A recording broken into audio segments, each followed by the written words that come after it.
Salut tout le monde, c'est Anthony, on se retrouve aujourd'hui pour une nouvelle vidéo, un nouveau podcast avec pour thème le récapitulatif de l'E3 2015 qui a fermé ses portes il y a 3 jours, si je ne dis pas de bêtises au moment où je vous parle, ouais 2 jours, 2-3 jours, et donc on va faire le récap, on va faire le bilan un peu de cette E3 de cette année qui était globalement très bon, voilà. Donc j'ai loupé deux conférences, la conférence d'ouverture et la conférence de clôture, voilà, de cette E3. La première c'était donc celle de Bethesda. Je pensais en fait que c'était dans la nuit, le 15 juin dans la nuit, mais non, c'était le 14. Donc évidemment c'est le 15, mais c'était dans la nuit du 14 au 15, et donc je l'ai loupé, voilà, tout simplement. C'est pas bien grave, donc on va quand même regarder ce qui s'est dit durant cette conférence. Et la dernière, c'est la conférence PC que j'ai ratée, que je n'ai pas souhaité regarder parce qu'elle ne m'intéressait pas. Donc honnêtement, je ne sais pas de qu'est-ce qu'il en est ressorti, donc je vais pas en parler, voilà. Sinon donc oui, on va revenir sur chaque conférence, ce que j'ai pensé des conférences de constructeurs, des jeux annoncés, des réactions qu'il y a eu, et si cette édition était un bon cru ou pas. Pour moi, c'en était un. Donc on va revenir là-dessus longuement. Donc on va commencer. Voilà. Donc j'espère que cette vidéo sera bien mise en ligne sur YouTube parce que ils ont changé leurs conditions d'utilisation. J'en avais déjà parlé dans ma dernière vidéo. Et j'espère que je pourrai vous la poster. De toute façon, si vous m'entendez au moment où vous regardez cette vidéo, bah, c'est que ça fonctionne tout simplement. Donc on va commencer, ouais. Donc durant la conférence de Bethesda qui apparemment quand même, c'était le pré-show hein, de l'E3 qui a eu une bonne réception, c'était vraiment une bonne conférence de tout ce que j'ai entendu et tout ce que j'ai lu. Donc on va revenir, voilà, il y a eu Dishonored 2 qui a été annoncé de manière officielle, hein, même si ça fait un peu fuité avant. Il y a également la Dishonored Definitive Edition qui a été confirmée, le retour de Doom aussi, hein, un jeu très connu évidemment. Il y a eu The Elder Scrolls Legends, voilà, donc ça aussi ça va être un des jeux à surveiller. Il y a eu évidemment la grosse annonce pour moi de cette 3 du côté de Bethesda, c'est Fallout 4. Ils l'avaient déjà officialisé quelques semaines avant le 3, et ça s'est confirmé avec, avec le trailer officiel, tout ça, ce jeu, le jeu qui sortira en fin d'année, et pour moi c'est clairement un des gros jeux de cette année. Et pour moi, il peut être dans les Game of the Years. Alors le jeu a toujours eu ses critiques. Ouais, il est pas très beau, mais non, c'est Fallout, ça n'a jamais été une claque graphique, mais techniquement, ça le fait le job. C'est plutôt joli. Donc je vois même pas pourquoi on vient encore polémiquer sur le fait que Fallout est pas très beau. Hein. Faut aller voir ce qu'on se tapait avant quand même. Hein. On peut pas dire que c'est moche quand on a vu certains jeux qu'on a eu il y a une dizaine d'années ou une quinzaine d'années qui étaient vraiment moches pour le coup. Donc on évolue, voilà. C'est sûr qu'il est en dessous de certains standards, on va dire, mais pour moi, Fallout, ça se juge pas sur ses graphismes, ça se juge sur son gameplay et sur son univers, son expérience de jeu, et pour ça, bah, c'est du très bon, voilà. Il y a eu du Wolfenstein, il y a eu du Battlecry, enfin voilà, il y a eu plein de choses durant cette conférence de Bethesda, donc qui était assez solide de ce que j'ai entendu. Encore une fois, j'ai pas regardé, donc je regarderai peut-être après cette vidéo ce que ça a vraiment donné concrètement. J'ai vu des images, tout ça, et c'est vrai que ça a l'air quand même très prometteur, tout simplement. Et Bethesda, c'est quand même, c'est quand même un gage de qualité. Voilà, le studio, hein, c'est pas comment dire. C'est pas des merdes, tout simplement. Voilà, ce sont des gens qui sont capables de faire des gros jeux. Bethesda, c'est quand même l'un des rares qui ne déçoit pas beaucoup sur ces jeux. La série des Elder Scrolls en témoigne, tout simplement, avec Skyrim et j'en passe. Voilà, il y a eu The Elder Scrolls Online récemment. Donc, voilà, c'est une vraie réussite, et je suis content pour Bethesda parce que c'est quelque chose. Ce sont des gens que j'apprécie beaucoup. Voilà, je trouve ça, c'est vraiment un studio qui est vraiment intéressant et qui pour moi vaut le coup. Voilà, donc on a été assez vite, hein, j'ai mis le chrono en même temps pour regarder, ouais, 4 minutes. Donc on va continuer. Alors je sais pas si je vais les faire dans l'ordre d'apparition, hein, ou si je vais faire juste les constructeurs en premier. Je pense que je vais faire dans l'ordre, hein, tant qu'à faire. Donc ensuite, ce qui a suivi la conférence de Bethesda, bah, c'était le lendemain, enfin quelques heures plus tard. Hein. C'était la conférence donc du premier des 3 constructeurs présents, à savoir Microsoft et sa Xbox One. Une conférence que j'ai trouvée dans l'ensemble moyenne, alors on va dire entre le moyen et le solide, mais le problème c'est que j'ai trouvé que cette conférence elle était trop axée sur certains points qui sont importants mais qui sont pour moi pas vitaux, voilà tout simplement. Donc ce qui est simple, donc on a ouvert le bal avec Microsoft, voilà, il y a eu du Halo 5, clairement, Halo 5. Alors j'ai regardé la conférence, le début, j'ai pas trouvé ça assez impressionnant graphiquement, mais je regardais la conférence, j'ai pas vu en HD ce que ça a donné. Je peux d'ailleurs le mettre, j'ai la PS4 qui est allumée. Voilà, Halo c'est clairement Halo 5 Guardian, Guardian plutôt. C'est une des licences évidemment phares de Microsoft, ils vont pas la lâcher cette licence. Et donc voilà, un nouveau Halo avec du gameplay, donc ça c'est une bonne nouvelle parce que bon les trucs exclusivement où il n'y a que des trailers, ça commence à devenir un peu chiant de voir que ça, on veut voir du gameplay. On en a eu avec Halo 5, donc les fans de Halo à mon avis seront comblés. Moi je suis pas très fan d'Halo, j'avais joué au 3 lorsque j'ai acheté ma 360, mais je l'ai jamais terminé parce que j'ai eu du mal à accrocher, même si c'était vraiment intéressant à l'époque où je l'avais fait, c'était vraiment sympa, hein, je m'étais quand même amusé dessus. Donc voilà, j'avais pas trouvé ça énorme graphiquement, vraiment pas, mais c'était avec la qualité du stream, donc évidemment ça peut être beaucoup plus joli en HD. Je suis en train de regarder, c'est déjà quand même bien mieux avec le rendu HD. Après ça reste du Halo, donc c'était pas ça m'a pas plus surpris que ça, mais en tout cas ouais, ça peut être intéressant pour les possesseurs de Xbox One. Voilà pour Halo. Donc ensuite, je sais pas si je vais vous les refaire dans l'ordre, hein, les jeux, mais en tout cas je vais essayer de vous récapituler un maximum de choses. Record, voilà, donc ça c'est une nouvelle licence, voilà, un nouveau jeu exclusif à la Xbox One. Et là pour le coup j'avais trouvé ça sympathique parce qu'en fait on est dans un univers science-fiction désert, hein, voilà, avec un chien robotisé, voilà. Et le coup du chien robotisé c'était quelque chose que j'ai trouvé assez sympa, c'était vraiment pas mal. Et c'était donc pas un héros mais une héroïne, voilà, une jeune fille qui était avec le chien. Donc, et au niveau de l'univers ça a enjeté, je trouvais que c'était assez plaisant, donc pourquoi pas à voir sur la durée, et à voir surtout avec les prochaines news qui tomberont certainement d'ici la Gamescom, puisque Microsoft sera à la Gamescom au contraire de Sony qui lui sera à la Paris Games Week tout simplement. Donc voilà, Record à surveiller. J'ai bien aimé le trailer d'annonce, maintenant à voir concrètement ce que ça va donner au niveau du gameplay. Ensuite on a eu une nouvelle manette, voilà la manette Elite. La manette Elite, l'Elite Controller, donc avec les boutons interchangeables, plus de piles, si je me souviens bien, il n'y avait plus de piles, avec des meilleures gâchettes, une meilleure précision, des petites gâchettes à l'arrière, des petits boutons supplémentaires à l'arrière, et c'était une des annonces, on va dire, de cette conférence Microsoft. La manette est plutôt sympa. Donc à voir, pourquoi pas. Maintenant je pense que ceux qui ont déjà la manette d'Xbox One basique, je pense qu'elle fait le job. Donc est-ce que c'est vraiment utile? Je sais pas, peut-être pour certains genres de jeux, mais en tout cas la manette est plutôt sympa et le fait de pouvoir customiser ses boutons, c'est quelque chose qui est assez intéressant pour ceux qui ont des problèmes d'ergonomie avec la manette, on va dire, et de bien toucher le doigt qui se pose bien sur le bouton que l'on souhaite. Il y a certaines personnes qui sont pas encore à l'aise avec ça. Bon, de notre côté, on va dire les joueurs et les joueuses, ça va mieux. Et les néophytes, c'est vrai qu'ils peuvent être un peu perdus.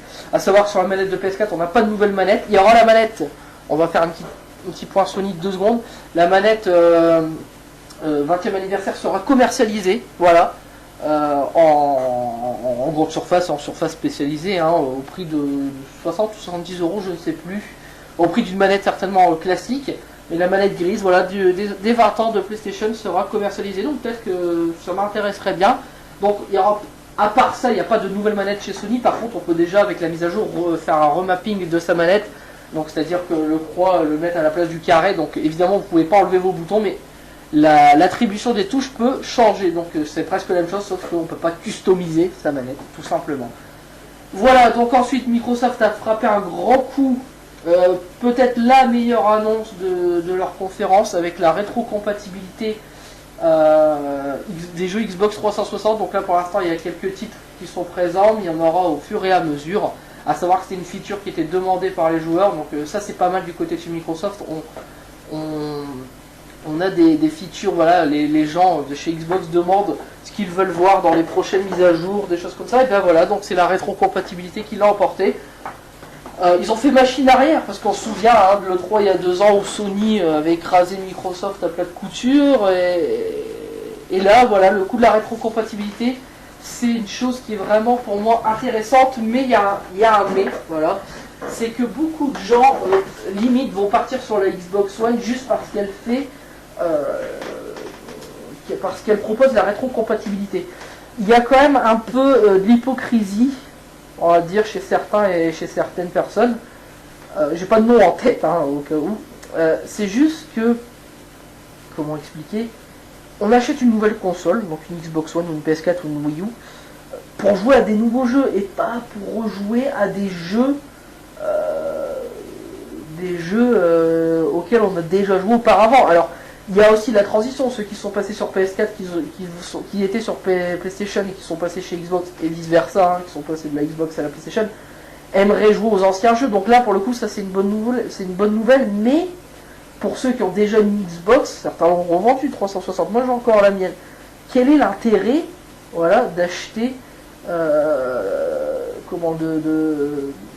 la rétrocompatibilité? Je veux dire, si vous avez de la console, vous l'avez conservée, bah vous faites pas les flemmards et vous rebranchez votre console, quoi. Voilà, après pour moi c'est un gros plus. La rétrocompatibilité qui est annoncée pour le mois de décembre, hein, pour moi c'est un gros plus. Et les jeux qui sont déjà possédés sur 360 deviennent téléchargeables gratuitement. Donc ça je sais pas encore comment ça se passait. Donc ça c'est une bonne chose. Donc pour moi c'est l'annonce de cette E3 du côté de Microsoft, c'est la rétrocompatibilité, clairement. Voilà. Pour moi c'est le gros point fort, même si comme j'ai dit, il y en a qui sont un peu hypocrites hein, là-dessus. Sony ne fera pas machine arrière, ils l'ont dit. Voilà, donc c'est dommage, j'aurais bien aimé. Bon, il y a PlayStation Now aussi qui est en embuscade, donc on pourra jouer, mais il faudra un débit suffisant. Enfin, on va pas revenir là-dessus. Donc pour moi, c'est une belle initiative de la part de Microsoft, même si moi je me sens pas concerné puisque je n'ai pas la Xbox One et que j'ai déjà ma 360, donc bon. Mais pourquoi pas, c'est après tout ça un ajout qui est, pardon. Je suis un petit peu fatigué, c'est un ajout qui est intéressant, voilà. Donc ensuite, je vais passer sur les séquences de gameplay des jeux qu'on a déjà appris. On a eu du Fallout 4, qui a l'air vraiment très prometteur. On a toujours la confirmation, qu'Electronic Arts, qui était également présent hein, lors de cette E3 et pas que pour leur conférence, est toujours un partenaire privilégié de la Xbox, de chez Microsoft, de la Xbox One, où on a eu l'annonce mondiale, voilà, avec l'EXS gratuit pour les membres Gold qui avaient eu le week-end. On pouvait jouer à Madden et Need for Speed aussi, si on paye, on pourra jouer Need for Speed au Madden en avance. Need for Speed qui promet, mais ça on va y revenir après. Donc voilà l'annonce mondiale, la première mondiale de Plants vs Zombie Garden Warfare 2 via un trailer qui sortira également sur PlayStation 4 hein, et je pense le prendre, même si ça a l'air assez similaire, il y a quand même des nouveautés. Ça m'intéresse, voilà, j'avais beaucoup aimé le Plants vs Zombie qui nous était offert l'an dernier. Donc moi ça m'intéresse fortement. Ensuite on a eu du Forza Motorsport 6 et son mode GT. Voilà, alors qu'il y a eu la Ford GT qui est descendue sur la scène hein, couleur bleue. Et que le jeu sera en 1080p 60 fps, c'est toujours aussi beau, c'est toujours une licence qui donne envie. Avec les annonces des effets météorologiques, tout ça, donc ça c'est une première pour la série Forza, hein, si je dis pas de bêtises. Et ça rend super bien de ce que l'on a vu, c'était du gameplay, hein, c'était du gameplay trailer. Le jeu aura pour accueillir 24 voitures en simultané, donc sur une seule piste, et il sortira le 15 septembre prochain, voilà. Ensuite on a eu du Dark Souls 3 et des jeux Ubisoft, voilà, The Division, Rainbow Six Siege, si vous préférez. Le jeu Dark Souls, lui, est prévu pour début 2016, alors que The Division, lui, est prévu toujours pour le début 2016 aussi, avec la bêta en exclusivité en décembre pour les possesseurs Xbox One en premier, voilà. Et Rainbow Six Vegas 1 et 2 seront gratos à l'achat de Rainbow Six Siege grâce à la rétrocompatibilité, voilà. Donc ensuite on a eu quelques 2 minutes avec la plainte de jeux indépendants, une petite vidéo de présentation avec plein de jeux indépendants qui sont passés, voilà, Gigantic, Super Hot, etc. etc. Et moi je trouve que c'est un défaut d'avoir bazardé ça très vite parce que c'est des jeux qui sont intéressants et on a fait beaucoup de minutes sur des gros jeux qu'on connaît déjà plus ou moins au niveau du nom. Et des jeux comme ça, on les a bazardés, je trouve ça un peu dommage, mais bon, tant pis, hein, c'est comme ça. Donc, c'est vraiment... comment dire, c'est dommage d'avoir bazardé ça, on va dire, à la va-vite, parce que dans le lot, il y a des jeux qui ont l'air vraiment intéressants. Il y a eu aussi les jeux rares, hein, les 30 jeux rares pour 30 euros, voilà, les jeux rareware avec du Banjo-Kazooie, je crois, qui était dans le lot, enfin voilà, des jeux dans le genre, évidemment, rare, très connus. Qui n'existe plus vraiment, voilà, tout simplement, mais qui reste quand même, qui a été un des meilleurs studios avec des jeux comme je vous ai dit, j'ai du mal avec du Banjo-Kazooie par exemple, voilà, et tout un tas d'autres banjos, voilà. Donc ensuite, ouais, on a eu aussi le créateur de DayZ qui est rentré sur la scène pour nous parler de son nouveau jeu. Donc moi, le stream est coupé à ce moment-là, hein, donc j'ai pas pu voir ce que ça en donnait. Donc je l'ai un petit peu en même temps pour voir si j'ai pas oublié des choses. Il y a le jeu nommé Ion, voilà. Donc apparemment c'est une simulation spatiale, etc. Il sortira d'abord sur Xbox One et PC. Ok, donc c'est ça je l'avais loupé, ça avait coupé à ce moment-là au niveau du stream. On a eu aussi une séquence de gameplay de Rise of the Tomb Raider qui est toujours aussi énorme. C'est scripté certes, mais c'est dans la même patte que le dernier, hein. Et c'est vraiment bien. Le jeu qui a d'ailleurs trouvé sa date de sortie sortira le 10 novembre. Bien sûr, s'il n'y a pas de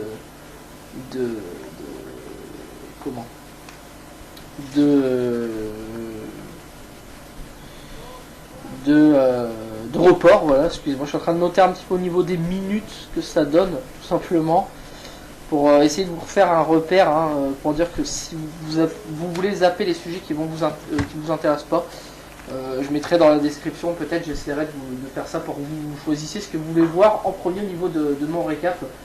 Donc ouais, voilà, donc la collection des jeux rares, hein, j'ai déjà dit 30 jeux pour $30, voilà, Banjo-Kazooie, Cameo, etc. etc. Et une nouvelle exclusivité Xbox One, Sea of the Thieves, qui est avec une ambiance pirate qui a l'air assez sympa, j'aime beaucoup la patte graphique du jeu. Et enfin, on a eu, et ça a été ainsi le clou de la conférence, hein, même s'il y a eu beaucoup de blabla aussi entre deux, c'est la touche, touche finale. C'est Gears of War, voilà, Gears of War 4. Donc là j'ai pas loupé, hein, j'ai regardé la première séquence de gameplay. Ça a l'air vraiment joli, il y a l'air d'avoir encore beaucoup d'action, mais aussi quelques endroits où c'est assez sombre, tout ça, donc ouais, ça promet. Gears, c'est une des séries aussi très populaires chez la Xbox, qui moi je pensais allait disparaître avec la Xbox 360, justement, qui allait s'arrêter, mais bon, finalement ça n'a pas l'air d'être le cas. Mais bon, pourquoi pas après tout. Et donc voilà, donc on en a terminé avec la conférence Microsoft. Ça a été plus long, clairement. Ça a été vraiment plus long. Donc ouais, une conférence solide dans l'ensemble. Même si j'ai trouvé que ça a parlé un peu trop de certains trucs qui n'étaient pas spécialement nécessaires. Ah oui, il y a eu aussi j'ai oublié la présentation du HoloLens, hein, vous savez, les lunettes à réalité virtuelle avec Minecraft. Alors toujours des gens qui pensent que c'est du mytho, tout ça. Bon, moi j'ai vu, c'est vrai que ça donne envie de voir. Il faudrait vraiment voir, je pense, le tester soi-même pour voir ce que ça va donner. Mais en tout cas c'est prometteur et c'est clairement aussi quelque chose qui va vraiment apporter dans le jeu vidéo, c'est la réalité augmentée. forcément ça va, on va de plus en plus se concentrer là-dessus. Voilà, tout simplement. Donc voilà pour la conférence de chez Microsoft et de sa Xbox One décidément. Voilà, donc j'ai juste voilà, hop, j'ai noté. Ouais, voilà, tout simplement. Donc on va passer. Décidément, excusez-moi. J'arrête pas de bailler, c'est assez relou.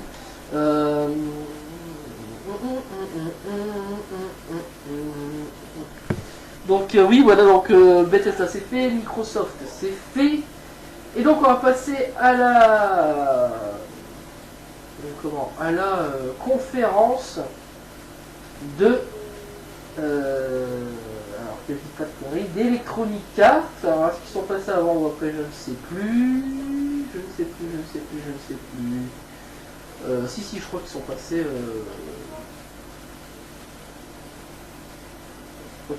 avant, hein. Je sais plus. Attendez. Electronic Arts. Ensuite il y a eu Ubisoft, il y a eu Sony. Oui c'est ça, oui. Donc Electronic Arts, donc là moi je l'attendais cette conférence pour plein de choses, pour beaucoup de jeux. Voilà. Et donc on ouvre la conférence EA sur du Mass Effect Andromeda. Donc ça a été l'annonce assez forte aussi, une des annonces assez fortes de chez EA. Parce que Mass Effect c'est une licence qui est très appréciée, qui était attendue. Donc moi personnellement j'ai joué très rapidement en 3, j'ai pas accroché. Mais c'est difficile de dire que j'ai pas accroché parce que j'y ai joué vraiment pas très longtemps et j'ai joué qu'en multi à ce moment-là, donc je peux pas dire que c'est nul ou voilà, c'est pas possible. Faut vraiment jouer plus longtemps et surtout jouer aux épisodes dans l'ordre hein, quand même. Pour se faire un avis global. Voilà, donc la sortie de ce Mass Effect elle est prévue pour fin 2016, donc ça va vraiment être encore assez loin. Hein. Il va y avoir du boulot. Ensuite, on est passé, donc j'essaie d'accélérer un petit peu le rythme. On est passé à Need for Speed, et alors là, ça c'est le gros coup pour moi de cette conférence EA, avec un moteur, voilà, donc c'était de la pré-alpha, soi-disant. C'était juste magnifique, les graphismes étaient monstrueux, franchement. Et c'était vraiment dans l'esprit underground et carbone aussi. Ça reboot, hein, et la taille de la map sera 2 fois plus grande que celle de Need for Speed Rivals. Rivals si vous préférez, et elle est complètement explorable et ça c'est un gros coup franchement. Il y a juste vraiment un truc qui m'a, donc il y a la personnalisation des véhicules qui est revenue, donc tout ça c'est vraiment prometteur, avec 5 caractéristiques de conduite différentes, donc speed, style, build, crew et outlaw. Donc le jeu est prévu pour le 3 novembre. Il y a beaucoup de gros jeux en cette fin d'année, mais voilà, graphiquement c'est super joli. La custom des véhicules est assez poussée, alors à voir maintenant si ça sera aussi poussé que les Underground, j'ai un doute mais bon, pourquoi pas. Et puis du gameplay donc en pré-alpha, hein, soi-disant, mais c'est juste exceptionnel pour de la pré-alpha, donc qu'est-ce que ça va être le jeu final? S'il n'y a pas un downgrade aussi, c'est vraiment respecté, ça va être sublime. Alors, est-ce que ça tournait sur PC, PS4 ou Xbox One, j'en sais rien, je pense plutôt que c'était sur du PC. Les Need for Speed ont toujours été très beaux, même sur console, donc je pense qu'on se rapprochera de ça sur console. Moi il y a un truc qui m'a gêné, voilà, les effets de lumière sont magnifiques tout ça, mais il y a un seul truc qui m'a vraiment gêné, c'est la caméra qui est très basse et qui bouge dans tous les sens lorsque l'on tourne, pour donner vraiment une sensation de rapidité, d'immersion. Le problème c'est qu'on va dégueuler au bout de 5 minutes avec ce genre de caméra, donc j'espère qu'ils vont revoir ça. Ça met vraiment, ça met dans l'ambiance, voilà, visuellement ça le fait, mais enfin visuellement ça le fait, vraiment ça nous immerge dans le jeu, dans la conduite, mais c'est au niveau du gameplay ça va être très compliqué à mon avis. Voilà. Ensuite on a eu du Star Wars The Old Republic qui dévoile sa prochaine extension, hein, qui s'appellera Knights of the Fallen Republic, voilà, le mot RPG, hein. Je vais pas vous refaire l'historique de Star Wars The Old Republic. Et sa date de sortie elle est fixée au 21 octobre. Alors je vous le dis tout de suite, j'ai retenu plein de choses dans la conférence, mais voilà, j'ai quand même, comme j'ai dit, le récapitulatif pour voir si j'ai rien oublié. Ensuite on a eu donc encore du PVZ, hein, PVZ2, qui m'intéresse toujours autant, mais on a eu une grosse bouffée d'air frais. une grosse surprise, voilà. C'est Unravel, c'est une nouvelle licence de chez EA, voilà. Et c'est un puzzle plateforme, hein, voilà. Et le héros en fait c'est juste un petit bonhomme qui est fait de fil et qui s'étire au fur et à mesure qu'il avance, qu'il progresse. Et la vidéo de gameplay, voilà, l'univers, les couleurs, c'était vraiment joli, c'était poétique, c'était envoûtant presque, j'ai envie de dire. Donc ça c'est vraiment un jeu qu'on n'attendait pas forcément de la part d'Electronic Arts, parce que on sait c'est souvent des gros blockbusters bourrins ou des choses comme ça, ou du sport, on va y revenir après. Mais non, ça m'a vraiment mis comment ça m'a vraiment plu, voilà, ça m'a vraiment plu, et du coup je suis intrigué, voilà, ça m'a vraiment intrigué. J'ai vraiment envie de voir de ce que ça va donner. Voilà.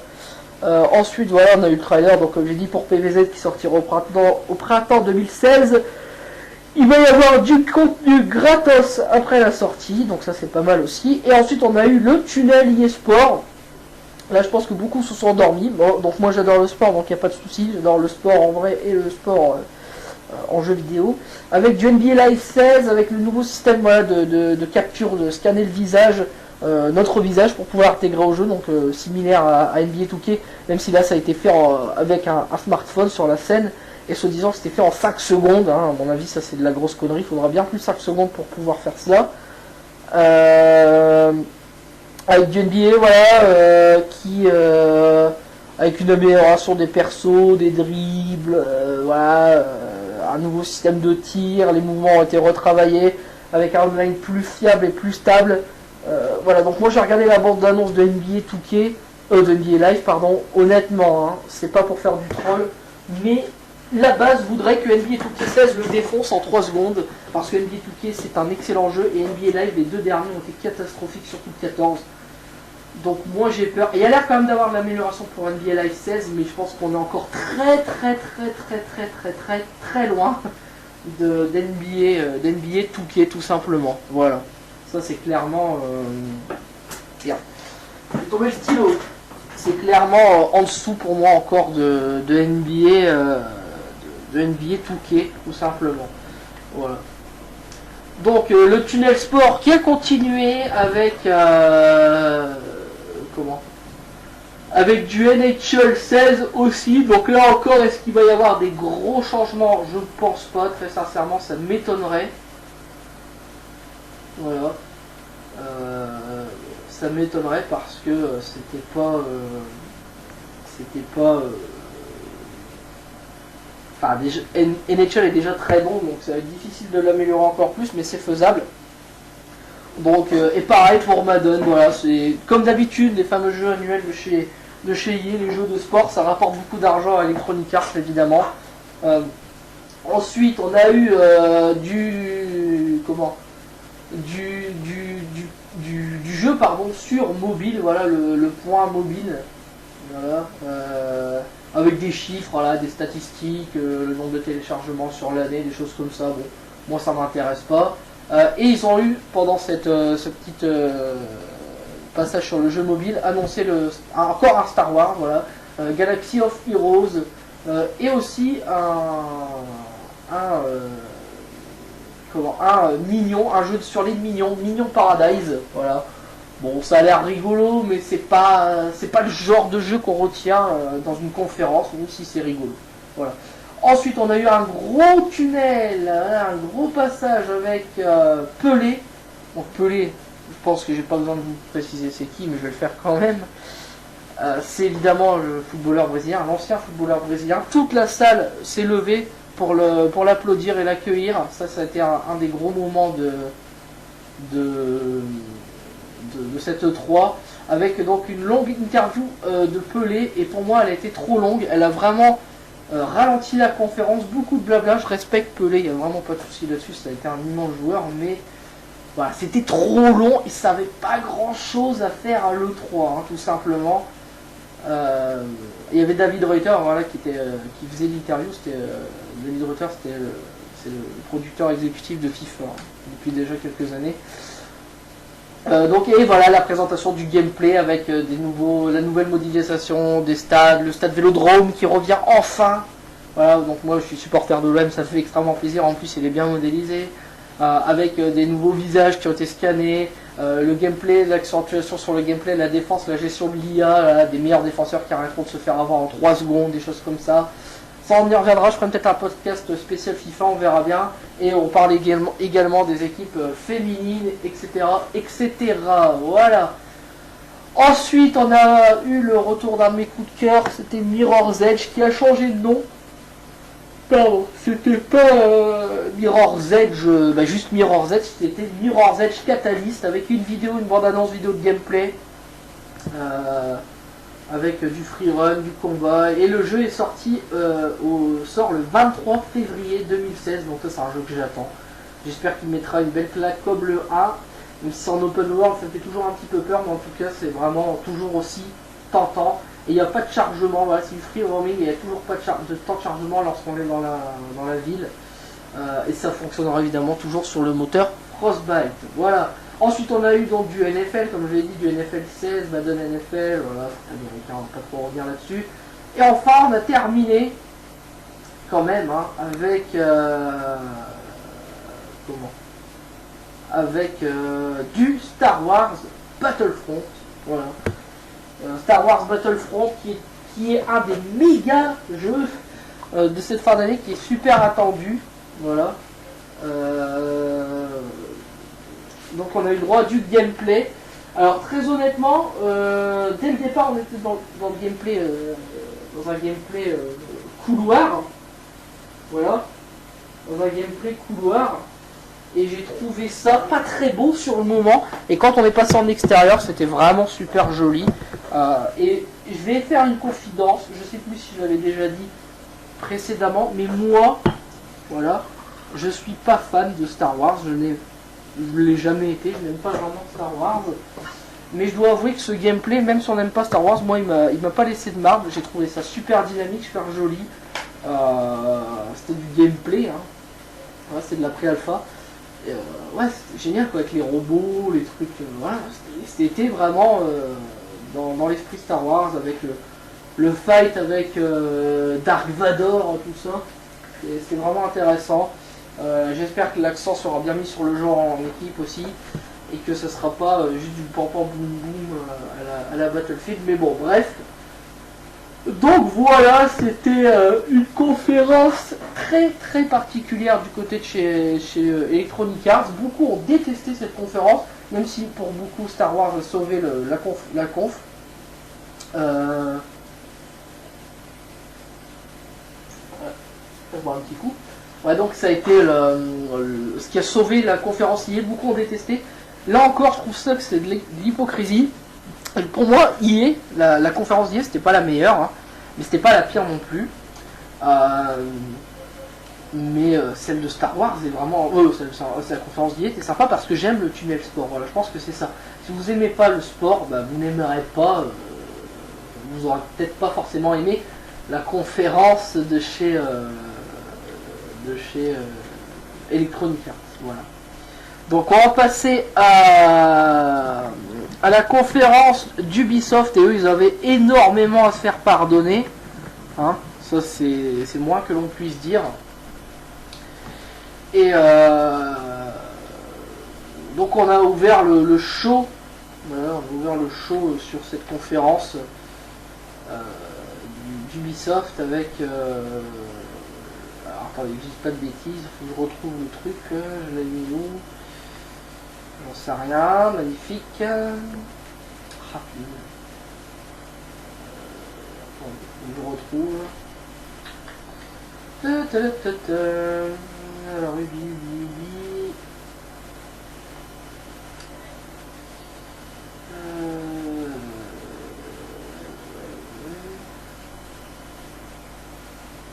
Alors, je sais plus où j'ai mis le truc, attendez. Ça me gonfle.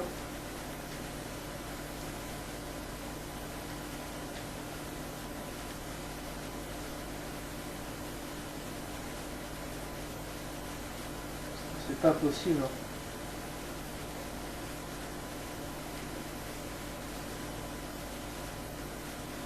Ah non, c'est pas celle-là.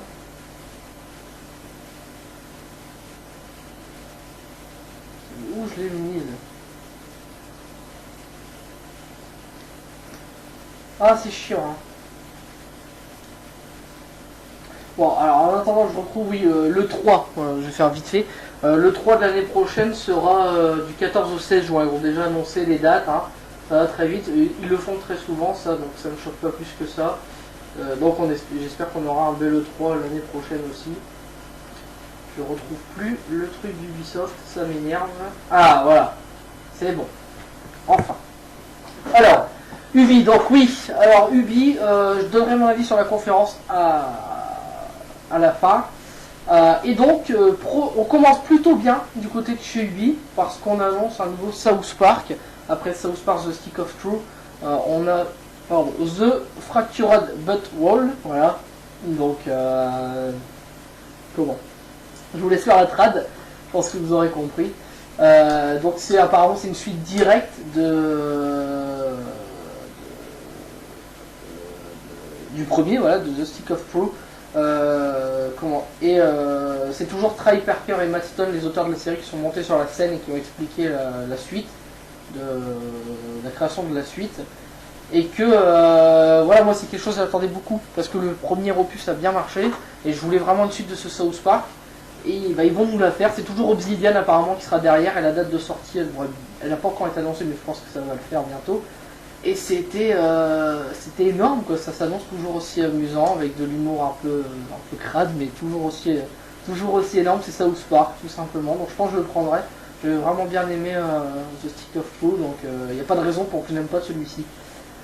Voilà.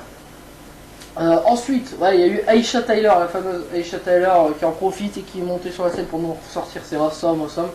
C'était vraiment chiant, je suis désolé. Moi, sa présentation m'énerve. Et surtout, ce que j'aime bien, c'est quand on nous dit ce que vous voyez là, c'est ce que vous aurez, sachant qu'avec Ubisoft, on n'a jamais ce que l'on voit et que c'est vraiment du foutage de gueule absolu. Ça me fait rire de voir qu'Ubisoft continue à mentir aux joueurs sur ce point-là, tout simplement.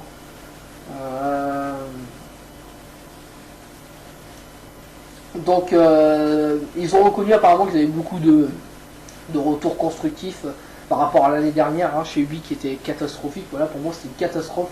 Ubi était vraiment catastrophique l'année dernière, tout comme leur jeu. Voilà, même s'ils ne sont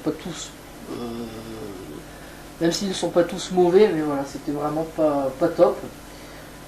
Et donc voilà, donc on a eu le droit après South Park, on a eu le droit à For Honor, voilà, un nouveau titre, un nouveau jeu du côté de chez Ubi. Donc c'est un jeu de combat, voilà, 4 contre 4, donc dans un univers un peu médiéval, pardon. Il y a plusieurs époques apparemment, médiéval, après il y a le Japon féodal, les croisades et les vikings. Donc ça s'est vu, on a eu du gameplay multi. D'ailleurs la démo apparemment est déjà disponible, j'ai pas regardé honnêtement, j'ai pas fait attention, faudrait que j'aille voir, tiens, pour tester, ça peut être sympa à faire en vidéo. Donc pourquoi pas, en tout cas c'est joli, ça envoyait, donc ça peut être intéressant. Maintenant c'est vraiment, je pense, réservé aux personnes qui aiment ce genre de jeu, ce genre d'époque. C'est pas trop mon truc, mais ça peut le faire, donc à voir, on verra. Si je peux faire la démo, je la ferai du coup. Et ça annonce quand même un titre assez sympathique, mais bon, faut voir le jeu final, tout simplement. Ensuite, on a eu une espèce d'annonce fake là avec Trial Fusion. Comment? Donc je sais pas si c'est un fake en fait, mais c'est Trial Fusion Awesome Level Max avec une espèce de chat, voilà, c'est même pas une espèce de chat, pardon. C'est un chat qui est sur une licorne et en gros c'est une extension Trial Fusion, c'était du what the fuck total, mais pour le coup ça a fait rire pas mal de monde, donc pourquoi pas, ça peut être rigolo, mais alors je sais pas du tout ce que ça va donner en termes de gameplay, à voir vraiment si c'est de la connerie ou pas, voilà. Et on a eu du The Crew Wild Run. Alors là, moi j'ai eu quelques retours avant la conférence qui a annoncé du The Crew. Alors moi j'ai cru que ça allait être du The Crew 2, ce qui aurait été du foutage de gueule absolu puisque The Crew est sorti l'année dernière. Et non, c'est Wild Run, c'est avec des motos, avec le 17 novembre prochain où sortira la grande extension, donc avec des nouveaux véhicules, des motos, des quads et des championnats. J'ai pas regardé s'il y avait des annonces sur le prix, si c'était inclus dans ceux qui avaient acheté le Season Pass. Mais ça va faire revenir peut-être des gens sur The Crew. Je pense pas que ça soit en standalone. Et c'est marrant parce que j'ai l'impression qu'on nous écoute sur les parties PS4. Puisque j'en parlais avec quelqu'un, voilà, avec Chicken, on parlait de ça pour les motos. Et finalement, ils vont les mettre, quoi. Voilà. Ça aurait dû peut-être quelque chose qui aurait pu être même de base, mais bon, voilà. Donc le prix, je ne sais pas du tout. Peut-être que ça sera une vingtaine d'euros. Honnêtement, je ne sais pas. Et je ne sais pas si ça sera inclus pour les possesseurs, inclus gratuitement, voilà. Téléchargeable gratuitement pour les possesseurs du Season Pass. Mais bon, pourquoi pas, mais The Crew, c'est vrai, moi j'en ai fait le tour, donc je pense pas y retoucher. Peut-être pour essayer les motos, mais ça s'arrêtera là, honnêtement. The Crew m'a déçu, voilà, tout simplement. Alors, ensuite, on a encore eu du gameplay sur The Division avec un downgrade. Hein. Un downgrade, bon, on s'est gueulé déjà au downgrade, tout ça. Moi, je trouve le jeu vraiment joli. On a plus ce qu'on nous a promis, hein, comme d'habitude avec Ubisoft, mais le jeu est vraiment joli. Et il y a des choses qui sont ressorties un peu de ce gameplay. C'est que, déjà au niveau du gameplay, ça n'a pas l'air d'être exactement pareil. C'est plus aussi dynamique, ça a l'air un petit peu différent. Et visuellement parlant aussi, c'est pareil. Ça a baissé un peu, mais comme je dis, ça reste quand même vraiment joli. Le jeu sortira le 8 mars, a priori. Hein. On sait que Ubisoft aime bien repousser ses jeux. Les bêtas devraient plus tarder également. Mais il y a un truc qui, moi, m'a vraiment m'a vraiment intrigué, c'est le fait qu'à la fin du gameplay, je vous laisse aller le voir, mais il y a une trahison, voilà, de ses amis. Donc à mon avis, on pourra faire des trahisons en ligne pour récupérer le stuff des autres. Donc ça, il va falloir se méfier. C'est un jeu où il va vraiment falloir avoir confiance en ses amis, quoi. Sinon, vous allez le faire dépouiller, je pense. Donc ça peut le faire, mais en même temps, c'est assez bizarre. Je ne m'attendais pas à ça. Mais bon, pourquoi pas. Voilà, donc avec du gameplay. Ensuite, on a eu un Anno 2025, voilà. Développé par le studio Blue Byte, hein, qui était déjà auteur des Anno. Donc moi, j'y ai jamais joué. J'ai juste vraiment découvert ça là, je connaissais pas. Il sortira le 3 novembre, voilà. Il y aura une bêta... un accès à la bêta qui seront distribués, blablabla. Donc c'est un univers très futuriste, voilà. Donc il y a ça, il y a des gens qui n'ont pas trop pigé non plus, c'est que apparemment de ce que j'ai entendu, c'était pas aussi futuriste avant et que là c'était vraiment futuriste. À voir, hein. Donc moi qui n'ai pas toujours fan du futuriste, ça risque d'être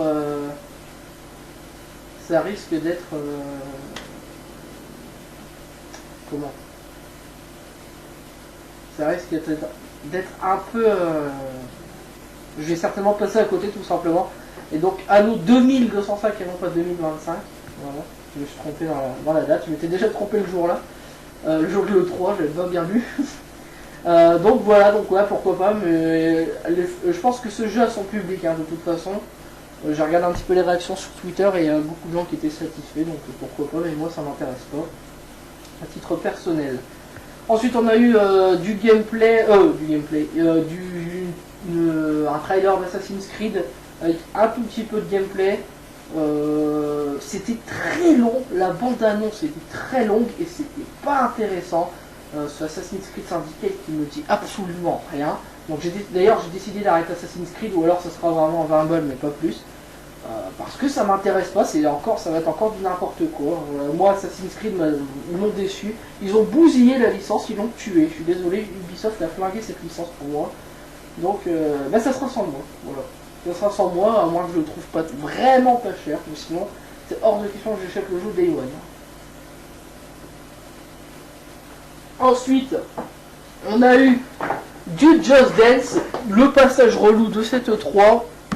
Avec Just Dance 2016, hein, ça aussi je vois pas pourquoi ça sort annuellement. Avec des nouvelles fonctions pour le jeu, avec l'arrivée de Jason Derulo sur scène. Ça aussi c'était un moment chiant, c'était pas du tout intéressant, donc on va passer ça. Ça m'intéresse pas, le jeu il sera disponible en octobre. Il y aura un service de streaming aussi, Just Dance Unlimited. Qui sera sur les consoles next-gen, voilà, Wii U, PS4, Xbox, tout simplement. Ensuite, on a eu du Rainbow Six, voilà. Lui, il me fait vraiment envie et la bande-annonce m'a rassuré encore plus sur ce jeu, donc ça m'intéresse. ce sera un des jeux que je vais certainement bien kiffer sur cette fin d'année. Et la bêta sera ouverte le 24 septembre et le jeu sera, comme j'ai dit en début de vidéo, le 13 octobre le jeu sortira le 13 octobre prochain. Ensuite, on a eu un petit peu de fraîcheur du Trackmania, voilà, donc ça existait déjà cette licence, mais Trackmania Turbo, un nouvel épisode, voilà, où on pourra créer savoir son éditeur il y aura un éditeur de niveau qui était déjà présent hein, dans la série, des nouveaux environnements, un écran splitté, ça c'est assez rare pour le souligner. Donc moi j'ai vraiment bien trouvé, j'ai trouvé vraiment ça sympa, donc ça m'intéresse, voilà, tout simplement. À voir, mais en tout cas ils avaient l'air d'y croire les développeurs à leur jeu et j'ai trouvé ça fun, j'ai trouvé ça nerveux et tout, donc ça me tente bien, j'aime bien ce genre de petit jeu, donc à voir combien ça va coûter. Et enfin on a eu un One More Thing et c'était Ghost Recon Wildland. Alors là, grosse surprise, alors moi j'étais en partie à ce moment là, on me disait ah, c'est peut-être un Tom Clancy, je me suis dit ça me paraît bizarre quand même parce que il y a déjà The Division, il y a déjà Rainbow Six, bah non, encore un Tom Clancy, c'est à la mode en ce moment chez Ubi, avec le nouveau Ghost Recon dans un univers coloré mais un peu aussi sombre, un peu glauque parfois, mais c'était vraiment très grand, la map était immense, c'était super joli, donc là encore une fois graphiquement il va pas falloir s'attendre à du très très lourd, hein. Ça sera joli mais je pense pas que ce sera aussi joli que ce qu'on en a vu dans le trailer plutôt. Et on retrouve un petit peu l'esprit Ghost Recon mais un peu plus ouvert, c'est un petit peu un mélange en fait, un peu pourri entre Far Cry, entre Just Cause avec les montagnes et tout ça, les sauter dans le ciel, enfin dans les airs et tout, et voilà les flammes, donc c'est un peu spécial, le mélange est un peu audacieux, mais pourquoi pas, en tout cas c'était pour moi ce qui a plus ou moins sauvé la conférence Ubisoft avec un petit Trackmania aussi bien sympa, donc pas de nouveau Rayman, ça aussi, je m'attendais peut-être à un nouveau Rayman, et bizarrement on n'a pas eu non plus de jeu à la comment ça s'appelle, à la Soldat Inconnu, voilà, donc c'est un peu dommage, mais bon tant pis, j'aurais bien voulu qu'on ait un nouveau jeu dans le style, voilà, un peu frais, et on n'en a pas eu tout simplement. C'est pour ça que le Unravel, ça m'a étonné de ne pas voir ce genre de jeu chez Ubi plutôt que de le voir chez EA. Enfin, on l'a vu chez EA, alors que plutôt, on aurait dû voir plutôt, voilà, je me répète, on aurait plutôt dû le voir chez Ubisoft. Voilà pour la conférence de chez Ubi. Donc, on va passer à la conférence de Sony, et là, ça va faire mal. Voilà. Donc oui, j'ai oublié de dire, on va terminer quand même là-dessus. Donc conférence d'Ubisoft pas bonne, pour moi elle n'a pas été bonne, il n'y a pas eu vraiment d'annonce hyper marquante à part Ghost Recon en One More Thing, donc voilà c'est tout. Ça m'a pas forcément plu, j'ai pas trouvé la conférence exceptionnelle malgré quand même 2-3 bonnes annonces. C'est un avis, tout ce que je dis c'est un avis personnel évidemment. Donc peut-être pour moi la moins bonne conférence des éditeurs, voilà. Et ensuite on a eu la conférence de Sony. Voilà, on a eu la conférence de Sony, avec pas mal de choses, et là on a frappé très fort chez Sony d'entrée, et ça a fait plaisir à beaucoup de gens. J'avais eu l'info par quelqu'un avant, et cette info a été confirmée durant cette conférence, hein, voilà. Comme quoi avoir des amis dans le jeu vidéo, bah, ça sert, hein. Même si ça avait déjà un petit peu fuité ailleurs. Comment dire, donc voilà, donc on a ouvert la conférence Sony avec l'Arlésienne, parce que lui c'est vraiment une Arlésienne pour le coup, The Last Guardian qui est de retour avec du gameplay, voilà, on a eu 7 minutes hein, de gameplay, et ça en met plein la vue. Alors c'est joli, la patte est vraiment jolie, maintenant il y a quand même des détails, des textures qui sont un peu dépassées, mais en tout cas c'est vraiment toujours aussi dépaysant, voilà, c'est vraiment dépaysant, et ça c'est vraiment le genre de jeu que j'aime bien, et c'est évidemment quelque chose qui était attendu, on n'y croyait plus, un coup c'était annulé, un coup on confirmait que le jeu était toujours en développement, un autre coup c'était annulé, la licence ne verra pas le jour, etc. Donc C'est vraiment une bonne chose de l'avoir vu à la conférence Sony. Et le jeu sortira en 2016. Voilà, donc on n'a pas de date précise, mais il sortira en 2016. Et ça, c'était vraiment... Sony frappe fort d'entrée. Voilà, avec cette annonce, ça frappe très fort d'entrée. Donc une fois le gameplay de The Last Guardian passé, il y a eu plein d'applaudissements évidemment, les gens étaient très satisfaits. Et on a Guerrilla Games qui monte sur scène pour nous présenter une nouvelle IP. Voilà, une nouvelle IP. Et le jeu s'appelle Horizon Zero Dawn. Alors ça c'est une des grosses surprises aussi de cette E3. Avec un mélange entre la préhistoire et le futuriste, voilà. Avec des ennemis, voilà, des ennemis qui sont entre l'humanité et les machines, voilà, c'est assez bizarre, mais c'est vraiment dans un univers vraiment super joli. Et le jeu est également prévu pour 2016. Il y a un embouteillage de jeux, c'est hallucinant cette année, fin d'année et d'année prochaine, on va avoir énormément de jeux et c'est trop d'un coup et trop, les jeux ne sont pas assez espacés. Pour moi c'est une erreur, mais bon, le porte-monnaie il va souffrir, le pauvre, et les banquiers vont faire la gueule. Mais bon, je pense que c'est quand même c'est pas une bonne stratégie entre guillemets de sortir tout ça d'un coup, mais bon, tant pis, hein, ils font ce qu'ils veulent. Mais d'un côté, on pourra acheter des jeux, on devra faire un choix, peut-être pour certains, en tout cas pour moi je devrais faire des choix. On pourra acheter le jeu moins cher par la suite, donc ça c'est un mal pour un bien d'un côté. Voilà. Donc ouais, Horizon Zero Dawn, c'est vraiment un truc qui change parce que le niveau du gameplay déjà c'est en TPS et Guerrilla Games on les connaît surtout pour Killzone et bah là ça nous donne vraiment un tout autre aperçu de ce qu'ils savent faire et ça c'est vraiment du très bon, c'est un jeu qui est à surveiller clairement. Donc une fois ce gameplay passé, on a eu le droit du Street Fighter V, on le rappelle, le jeu est une exclusivité PS4 et PC, il ne sortira jamais sur Xbox One, ça a été redit encore. Avec des persos, des nouveaux persos jouables. Avec une bêta PS4 à partir du 23 juillet prochain. Je suis pas fan de Street Fighter, je l'étais beaucoup quand j'étais plus jeune sur la Super NES, mais depuis j'ai arrêté, donc je m'y reconnais plus. Je testerai la bêta si c'est possible de l'avoir, mais je ne compte pas me procurer le jeu, même si pour le coup c'est une exclusivité sympa pour Sony. Enfin, on a eu une annonce qui m'a fait rudement plaisir, le retour de 47. Voilà, un nouveau Hitman, une bande-annonce. Alors au début on ne savait pas c'était Hitman, mais bon il y a eu IO Interactive, tout ça, donc on a vite compris que c'était Hitman. Avec un Hitman qui paraît rajeuni, voilà, clairement. Et ça c'était assez étonnant de voir cela, mais ça promet l'air vraiment d'avoir un vrai retour aux sources. Et le jeu est prévu pour le 8 décembre. Pour l'instant ce n'est prévu que en digital, donc en dématérialisé. Hein. Apparemment il y aura des contenus qui seront rajoutés par la suite. Et ça c'est quelque chose que j'aime pas trop. Parce que ça veut dire qu'on aura peut-être le début de l'histoire en démat, on aura le jeu complet en boîte, il sortira en boîte et tout sera inclus.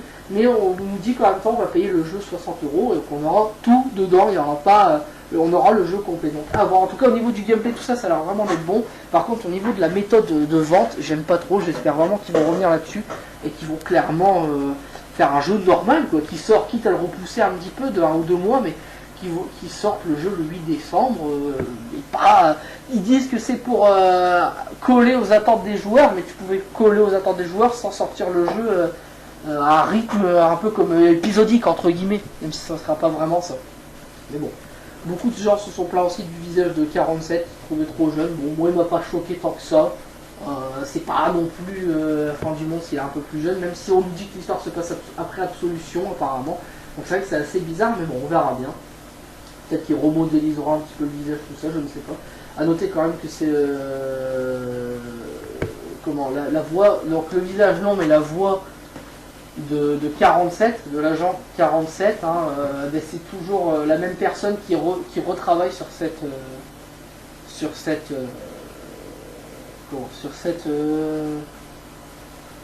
série, sur Hitman. Voilà, je me perds dans mes mots. Et donc ouais, voilà, c'est toujours la même personne, c'est David Bateson qui reprendra donc la voix de l'agent 47. Il était la voix dans Hitman, hein, dans Hitman Absolution, pardon, pour ceux qui ne le savent pas. Comment Et il avait servi de modèle, mais apparemment il ne servira plus de modèle pour celui-là. C'est vrai que ça se voit au niveau du visage, là je regarde, c'est vrai que c'est plus du tout dans le même style. Il est vraiment plus jeune, notre cher 47. Voilà. Ensuite, on a eu une annonce qui a fait trembler la twittosphère, on va dire ça comme ça. Final Fantasy VII, le remake, là aussi les gens dans la salle se sont fait plaisir à hurler. Et c'est une exclusivité temporaire pour la PS4, donc un vrai remake et non pas juste un simple filtre ou je sais quelle connerie, un simple remaster. C'est un vrai remake qui a fait plaisir à beaucoup de fans, évidemment. Et aussi on nous a annoncé World of Final Fantasy qui est temporairement également exclusif à la PlayStation. Voilà, tout simplement. Donc voilà, vrai remake du 7, ça fait très longtemps qu'on en parlait, ça fait très longtemps que les gens l'attendaient, donc le voilà enfin. Donc pas de date de sortie par contre. Mais bon, on devrait avoir des infos bientôt. Ensuite on a passé un petit peu le moment le moins bon de cette E3 avec des annonces pour Destiny, voilà, un nouveau contenu qui sera disponible le 15 septembre. Comment ce Taken King, le roi des corrompus, voilà, c'est préféré. Donc moi j'ai zappé, hein. Enfin j'ai regardé mais ça m'a pas intéressé du tout, j'en avais rien à faire de Destiny. J'ai déjà dit j'aime pas Destiny donc je vais pas me forcer à aimer cette série, ce jeu plutôt. Ensuite on a eu du Black Ops 3, voilà, avec le contenu exclusif donc qui change de main, qui passe de Microsoft à PlayStation, donc ça on savait déjà fuité plus ou moins, on a eu la confirmation. Donc là c'est pareil, c'est un passage qui m'a saoulé avec du gameplay multi. J'ai pas trouvé ça beau honnêtement, encore une fois c'était en stream, donc c'est toujours pareil, ça brille l'image, mais ça m'a saoulé, donc ça m'a pas intéressé de voir ça. Voilà, on peut faire vomir des ennemis. Bon. Ok, c'est clairement le passage qui m'a le plus gonflé dans cette conférence, c'est l'enchaînement avec Destiny, Call of, et à nouveau du Assassin's Creed avec du trailer, de la cinématique et pas de gameplay, donc c'était pas intéressant. Ensuite on a eu du Disney Infinity 3.0, voilà. Ça c'était une des annonces, bon, on va pas forcément retenir avec des figurines, tout ça, c'était pas spécialement emballant. Voilà. Et il y a eu le gros moment de cette 3 qui a dû faire pleurer les gens, je pense. Hein. C'est le retour via Kickstarter, voilà, de Shenmue 3. Et ouais, Shenmue 3, ça fait des années qu'on attendait ce jeu. Alors Shenmue 3, c'est un petit peu là aussi assez particulier parce que beaucoup de gens disent que ça défonce tout ça alors qu'ils n'ont jamais essayé le jeu. Donc moi j'ai vu le jeu, c'est vrai que ça me donne envie, mais je dois admettre que je n'y ai jamais joué, mais ça me donne envie. Voilà, ça me donne vraiment envie d'essayer. Mais c'est voilà, Shenmue quoi, c'est pas, on parle quand même d'un jeu qui a eu son lot de rumeurs pendant des plombes et on aura certainement la fin de l'histoire de Shenmue. Et le projet Kickstarter, voilà, qui consistait en fait à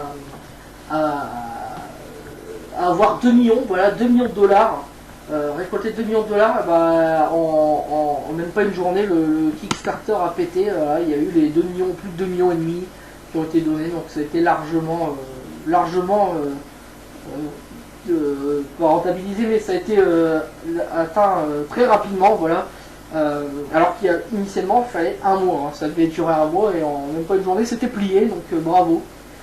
Sony a fait parler de lui, voilà, même si je pensais qu'ils allaient aligner, bon ils vont certainement aligner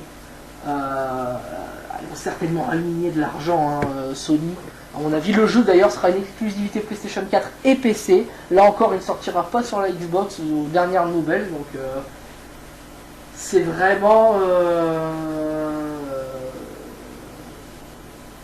C'était le gros coup de cette E3 avec The Last Guardian, donc c'est vraiment chapeau quoi. Et voilà, il y a aussi Yu Suzuki qui est monté sur la scène et qui a été évidemment applaudi vivement, hein, clairement. Et ça fait plaisir de voir ça.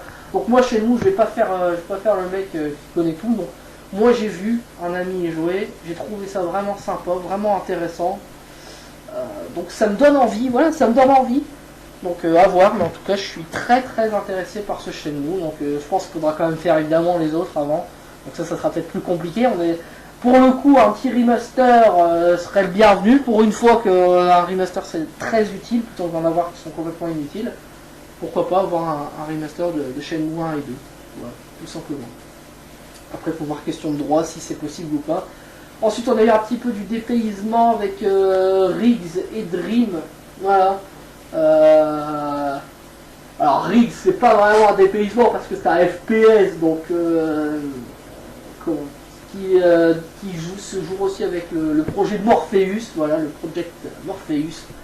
Donc je vais pas trop en parler, j'ai regardé rapidement parce que j'ai pas bien vu cette séquence. Mais... Oula, non c'est bon, je pensais que j'avais coupé le son. Donc ouais, donc, pourquoi pas voir hein, le projet Morpheus, ça aussi c'est une Sony qui va miser là-dessus, on verra bien si ça va fonctionner ou non. Et on a eu Media Molecule qui est monté sur la scène avec Dreams, pardon,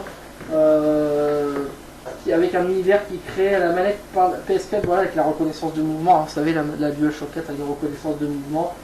C'est vraiment voilà, au niveau des rêves, voilà, ça parlait de ça, voilà, de créer des choses, de faire agir et bouger des choses. C'est nous qui créons en gros notre histoire, c'est assez étonnant. Mais pourquoi pas, ça peut vraiment le faire. Moi j'aime beaucoup ce que fait Media Molecule, ce qu'ils ont fait avec Little Big Planet par exemple. Donc c'est vraiment pour le coup un studio que j'aime beaucoup. Donc je serai à fond derrière eux pour Dreams parce que ça m'intéresse tout simplement. Il y a eu aussi, si je ne me trompe pas, cette conférence Sony hein, du No Man's Sky qui fait toujours envie, même si on ne connaît pas toujours le but précis de ce jeu. Est-ce que c'est juste de l'exploration? Est-ce que on aura quelque chose à faire? Si c'est juste de l'exploration, ça va être bien pendant un petit moment. Et après, on va clairement s'ennuyer. Voilà, donc j'espère vraiment qu'on aura quelque chose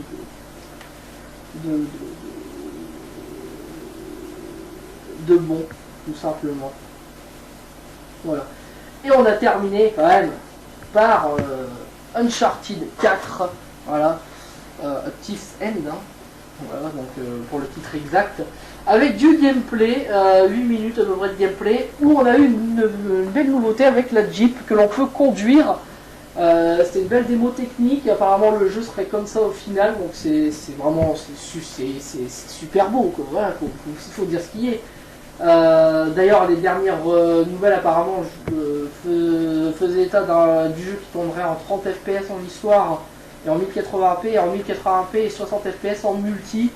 Alors ça va commencer à gueuler, oui c'est pas en 60 fps, alors The Last of Us tout ça ça l'était, mais bon The Last of Us c'est un portage, et du 30 fps c'est bon, faut pas déconner, c'est en solo de toute façon, en multi c'est du 60, même si je préfère le 60 fps bien évidemment, le 30 nous convient parfaitement pour Uncharted, on va pas recommencer à faire la guéguerre des résolutions et du framerate, c'est complètement con, voilà, surtout pour un jeu comme ça. Et donc prévu pour début 2016 apparemment ce Uncharted. Voilà encore un gros jeu qui sortira en début d'année prochaine.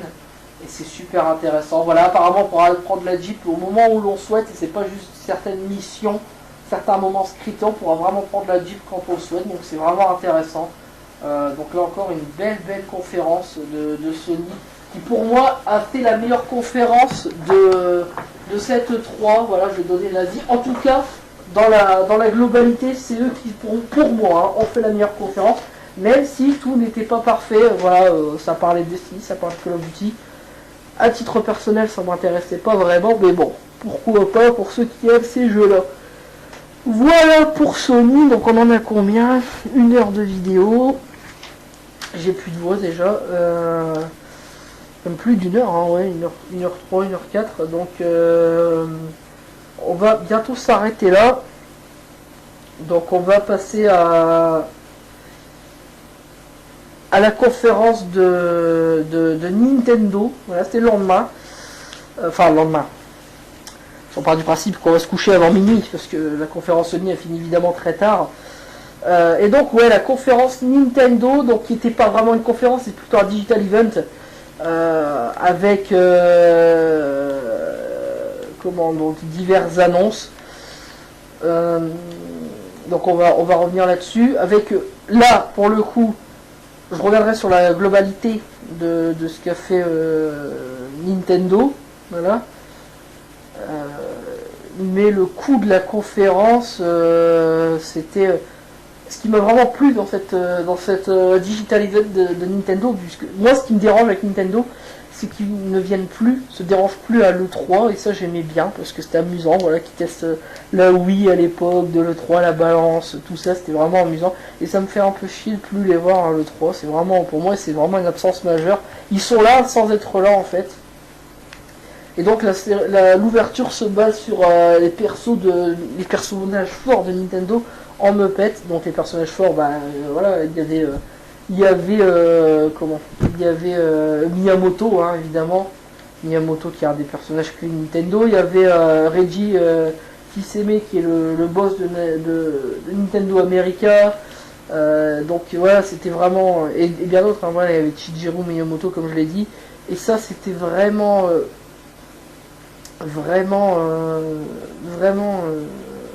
rigolo pour le coup. Là c'est la meilleure intro des conférences constructeurs, c'était celle de Nintendo. C'était vraiment amusant, je m'étais bien marré en regardant ça, c'était rigolo. Donc c'est toujours dans l'esprit Nintendo, hein, et j'avais trouvé ça super intéressant. Donc ensuite voilà, je vais essayer d'aller vite pour Nintendo parce que bon, il n'y a pas... malheureusement ce qui a suivi derrière c'était pas énorme, il y a beaucoup de blabla, beaucoup trop à mon goût. Donc on a eu l'annonce d'un nouveau Star Fox 0, qui est annoncé sur la Wii U, comme le Zelda, je viens de le voir à l'instant. Le Zelda est bien prévu pour la Wii U, non pas pour la NX. Donc ça c'est une bonne nouvelle pour ceux qui ont acheté la Wii U. Peut-être que j'aimerais que je la prendrai cette console, parce que j'aime bien, elle me fait envie pour certains jeux, même si après la conf de Nintendo ça m'a pas spécialement donné envie d'acheter une Wii U, parce qu'il n'y avait pas grand chose au final. Il y avait beaucoup de jeux sur console, on nous a parlé évidemment sur console portable, pardon. On nous a également parlé des Amiibo, voilà, beaucoup de trucs Amiibo en partenariat avec Skylanders. On a eu quoi? On a eu du Animal Crossing Amiibo sur Wii U. On a eu un nouveau Mario Tennis Ultra Smash aussi sur Wii U. Ça c'est intéressant, les Mario Tennis. Ce genre de jeu j'aime bien, moi, surtout avec Mario, c'est vraiment intéressant. Comme on a eu aussi du Mario Maker, un nouveau Metroid Prime sur 3DS, un Hyrule Warrior Legends également sur 3DS. Qu'est-ce qu'il y a encore eu? Voilà, après c'est beaucoup de jeux sur la 3D, ça parlait de... Ouais, voilà, encore un autre, je crois aussi Zelda, également sur console portable. Donc voilà, c'était beaucoup de blabla, et aussi à la fin on attendait un One More Thing de cette conférence. Au final on l'a pas eu, on a juste une vidéo pour l'anniversaire des 30 ans de Mario, un vidéoclip avec tous les gens qui faisaient des vidéos pour Mario, et c'était vraiment sympathique. On attendait vraiment un gros jeu, quoi. La vraie grosse annonce de cette E3, pour moi, hormis les récapitulatifs aussi des jeux qui vont bientôt sortir, c'était surtout, on attendait du Zelda et tout, mais c'était surtout d'entrer avec Star Fox, quoi. Voilà, donc moi je suis un peu déçu de la conférence Nintendo, qui est pour moi la plus mauvaise conférence du côté des constructeurs. C'est la moins bonne des trois, entre Sony, Microsoft et Nintendo, c'est vraiment la moins bonne. Maintenant je cracherai jamais sur Nintendo, parce que même si je me reconnais plus dans ce qu'ils font, ils m'ont fait rêver quand j'étais petit, quand j'ai joué aux consoles Nintendo, et je passais des bons moments. Et Nintendo a toujours des exclusivités très fortes, des licences très fortes, Zelda, Mario. Rien que ça justifierait presque l'achat d'une console, même si je trouve que c'est un peu light d'acheter une console pour 2 jeux, mais il y a bien plus que ça. Même s'il faut chercher vraiment les bons jeux, donc c'est vraiment... comment dire, c'est dommage, voilà, ça me dérange. Après, je peux comprendre les gens qui comprennent pas de Nintendo, mais voilà, moi respect total envers Nintendo, même si je ne suis plus vraiment attiré, même si je commence à le redevenir, hein, même si je commence à le redevenir, je suis plus vraiment attiré par Nintendo, en tout cas pour certains jeux. Je le suis plus vraiment, voilà. Et d'ailleurs, Reggie Fils-Aimé qui a confirmé, hein, que la NX sera bien une console de salon et pas une console portable. Donc, tout simplement. Voilà. Tout simplement. Donc, voilà. Qu'est-ce qu'on peut dire de plus de Nintendo? C'était pas... voilà.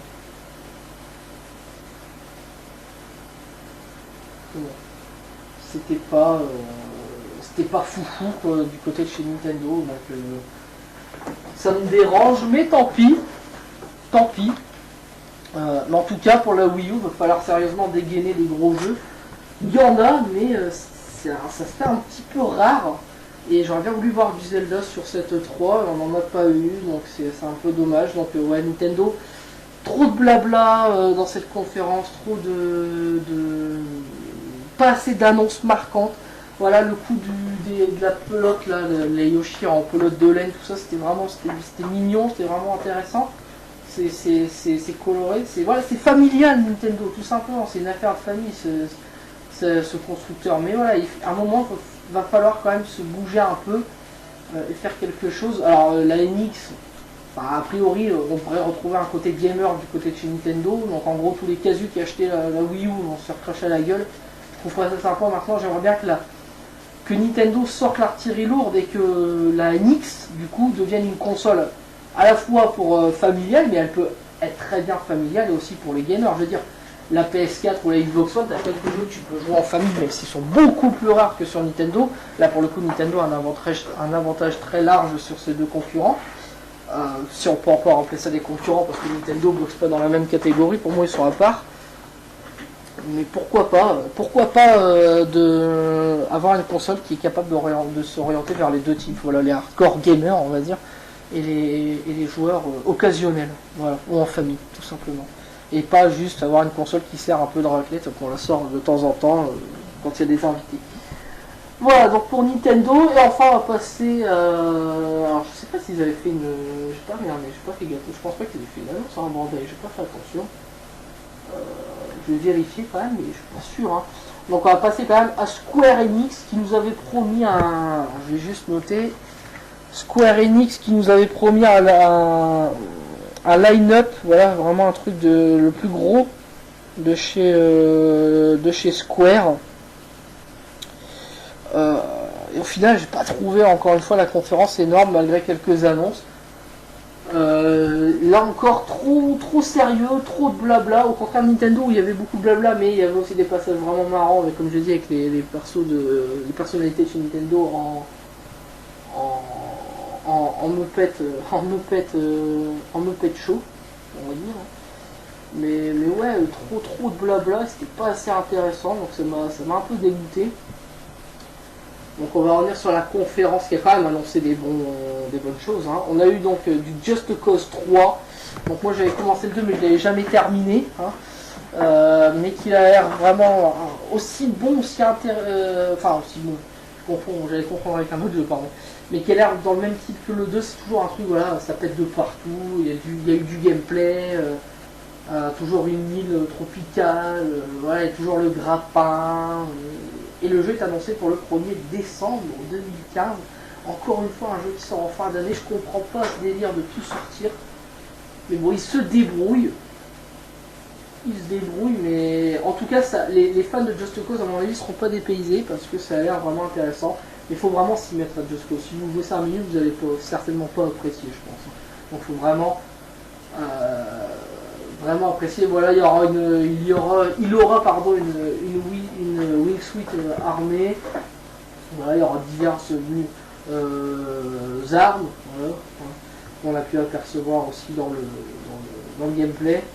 Donc Just Cause 3, voilà, ça, je pense que ça fera le boulot, mais ce sera pas non plus exceptionnel, mais ça va se vendre. Je pense que ça va se vendre. Ensuite, on a eu vraiment alors là un truc très court, mais 2 minutes quoi à peu près. Avec Yuzuki Saito qui rentre sur scène, et pour nous présenter de nouveaux jeux de Platinum Games. Voilà, Platinum, hein, Bayonetta, Metal Gear, Rising Revengeance.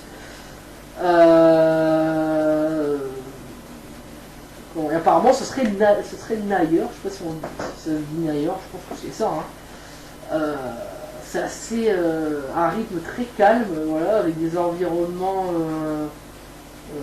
je peux dire classique, mais réaliste, ouais, voilà, réaliste quoi, avec la nature, des trucs comme ça. Il est prévu pour la PS4, apparemment ça serait que sur PS4, mais on n'en sait pas plus parce que on a juste vraiment eu un petit truc de rien du tout et on nous dit voilà, vous aurez plus d'infos pour l'automne prochain. Donc c'est assez étonnant, apparemment beaucoup disent que ce serait Nayer 2, à voir si ça sera ça, on ne sait pas officiellement. Donc voilà. Assez mystérieux. Ensuite on a eu à nouveau du Tomb Raider avec de la cinématique trailer, enfin de la cinématique quoi, tout simplement, trailer cinématique. avec aussi une petite vidéo making of entre guillemets, voilà, pour nous expliquer, c'est pas vraiment un making of, mais derrière les coulisses, voilà plutôt, où on nous montrait comment ils auraient fait pour améliorer le visage de Lara, les jeux de lumière, les expressions, les cicatrices qu'elle va avoir, des choses comme ça. D'ailleurs Lara a encore changé de visage, hein, mais bon, moi ça me choque pas plus que ça, je trouve plutôt bon, plutôt bien fait ce visage. Donc c'est vrai que pour le coup c'était vraiment bien retranscrit. Ensuite on a eu encore du jeu mobile, ça Square Enix on peut pas leur reprocher, ils aiment beaucoup le jeu mobile, hein, ils avaient déjà donné un exemple avec Hitman. Donc Hitman Sniper, 3 nouveaux jeux mobiles, Hitman Sniper et Hitman Go, voilà, et un Tomb Raider, voilà, Lara Croft Go, un jeu donc dans le même style que Lara Croft, hein, que Tomb Raider, avec des aventures, des énigmes et tout le bordel. Pourquoi pas, voilà. Donc on a eu aussi un nouveau Kingdom Hearts, alors ça c'était le truc qui m'a énervé dans cette conférence. C'était vraiment le truc qui m'a énervé, parce que t'as le mec qui vient sur scène, voilà, on va vous présenter du Kingdom Hearts, tout le monde pense que c'est Kingdom Hearts 3, il dit allez en gros allez je vous laisse, il nous montre ça, c'est du Kingdom Hearts Unchained, donc ce sera prévu uniquement pour le Japon, voilà, et c'est sur mobile, ça m'a gonflé. Ensuite on nous parle de FF avec le remake de FF7, hein, il y a eu aussi le remake PC, voilà, qui sera également dispo sur iOS cet été. On nous représente du World of Final Fantasy, avec une sortie PS4 et PS Vita, donc exclu PS4, en 2016. Donc logiquement oui c'est ça, c'est exclu PS4. Hein. Et enfin, et là on nous reparle, il revient, il nous dit bon voilà, vous présentez vraiment Kingdom Hearts 3. Donc ça m'énerve de jouer comme ça avec les gens, je vous le présente, je vous le présente, je vous le présente, je vous le présente pas. Moi ça m'a gonflé. Donc Kingdom Hearts 3, donc lui aussi m'intéresse ce jeu, même si j'ai jamais joué à Kingdom Hearts, j'ai vu que des bandes annonces tout ça, et ça me tente beaucoup. Le jeu est attendu sur PS4 et Xbox One, hein. Les graphismes sont vraiment colorés, dans l'ambiance Disney tout simplement, hein, les jeux de couleurs, c'est un univers, comment je pourrais dire, un univers féerique, voilà. Donc donc on a eu du gameplay, avant le gameplay on a quand même eu de la collaboration d'une personne de chez Walt Disney Studio, hein, Animation Studio, qui vont collaborer donc avec Square Enix notamment pour un film, si je ne me trompe pas, donc, voilà, pourquoi pas. Et ensuite on a eu du Hitman, voilà, Hitman avec du gameplay, enfin on en avait eu chez Sony avant, mais c'était pas du gameplay, c'était juste un trailer, et là on a vraiment eu du gameplay avec vraiment plusieurs exemples clairs et précis, en gros de ce qu'on pouvait faire, jouer bourrin ou la jouer discrète. Donc ça c'était vraiment une bonne idée pour moi, parce que ça nous montre vraiment que le jeu est pour à la fois les néophytes et pour les fans de la franchise, tout simplement. On a eu un nouveau Star Ocean aussi, avec une précision qui aurait pu être écartée mais qu'ils ont quand même souhaité faire, c'est que là le jeu tournait en 30 fps mais que leur but était d'atteindre les 60 fps et que le jeu sera en 60 fps. Bon, pourquoi pas, voilà, pourquoi pas. Donc le titre complet, hein, c'est Star Ocean Integrity and Facelessness, voilà, c'est il n'y a pas plus long. Avec un nouveau système, avec un système de combat façon JRPG, un jeu japonais, qui en ravira plus tard, je pense, mais moi c'est pas montré, donc je pense pas que je le prendrai tout simplement. Là on va quand même changer radicalement entre guillemets d'univers, donc on va passer à Deus Ex Mankind Divided, donc qui est vraiment avec un peu de gameplay, ouais, toujours aussi intéressant. J'avais vraiment adoré le Human Revolution, donc j'espère que celui-là sera bon, avec Adam Jensen, hein, que je trouve vraiment charismatique comme perso. Voilà, on nous a présenté un peu ce que ça allait être, un petit peu l'histoire, avec quelques nouveautés de gameplay, donc c'était pas très long, voilà, mais on en a suffisamment vu pour que le jeu soit intéressant. Voilà, donc ça c'est vraiment une bonne nouvelle. On a eu aussi le projet Setsuna, pardon, qui est prévu pour une sortie en 2016. Voilà. Donc, et c'est une nouvelle IP balancée, voilà, par Square, avec un nouveau studio, une nouvelle IP, voilà, plutôt, Tokyo RPG Factory. Voilà, donc en gros, je pense que vous l'aurez compris, Tokyo, Japon, RPG, voilà, RPG japonais. Je pense qu'il n'y aura que ça. Et donc après on a parlé du projet de Setsuna et tout. Donc pourquoi pas, un nouveau studio, ça fait plaisir quand on sait qu'il y en a beaucoup qui ferment. Donc pour moi ça c'est une bonne chose. Et puis voilà, tout simplement, on s'est arrêté là. Il avait fait monter toutes les personnes de chez Square, toutes. La plupart des personnes qui travaillaient chez Square Enix, des différents studios de Square Enix, il y avait même un qui avait une tête, qui avait un masque, c'est une espèce de globe là, lunaire, voilà, je sais pas, c'était assez, on dirait un troll le mec qui était sur scène, c'était assez marrant, je sais pas pourquoi il avait ça exactement, mais c'était assez bizarre, mais bon pourquoi pas. Mais clairement c'était pas une conférence exceptionnelle, c'était pas la pire, mais c'était pas non plus énorme.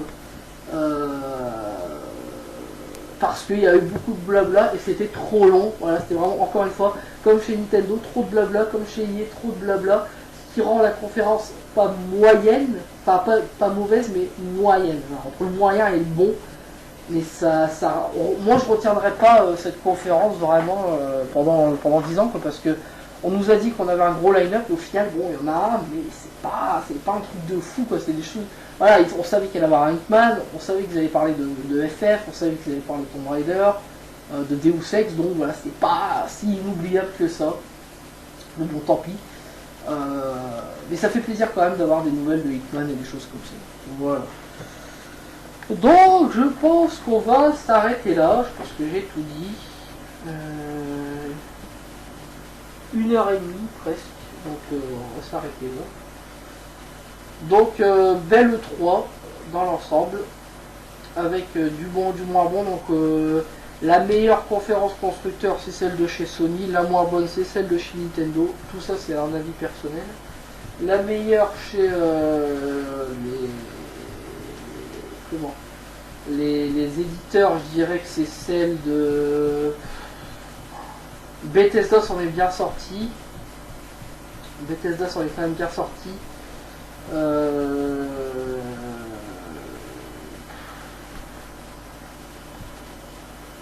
Ouais, Bethesda, après, il n'y a pas eu... voilà, hier, c'était bon et des fois moyen. Ubisoft, c'était mauvais et correct. Pour certains jeux, ça dépend. Après, ça dépend des goûts de chacun, mais ouais, la moins bonne, c'est peut-être celle d'Ubisoft. Celle d'Ubisoft, il y a eu du blabla, mais il y a eu quand même moins de blabla chez Ubi, quand même, que chez Square Enix, EA ou Nintendo. Voilà, tout simplement. Donc voilà, on va s'arrêter là. Donc je vous dis à la prochaine pour de nouvelles vidéos. Peut-être je vous ferai du coup là, le For Honor, là, apparemment il a la démo, donc j'essaierai de tester ça, on verra si ça fonctionne, si elle est disponible tout ça, et si c'est intéressant. Je ferai peut-être en stream, je sais pas. Et puis je vous dis à la prochaine pour de nouvelles vidéos, un nouveau podcast peut-être sur FIFA bientôt. Donc vous serez au courant en temps et en heure. Voilà. À la prochaine tout le monde et amusez-vous bien. Ciao.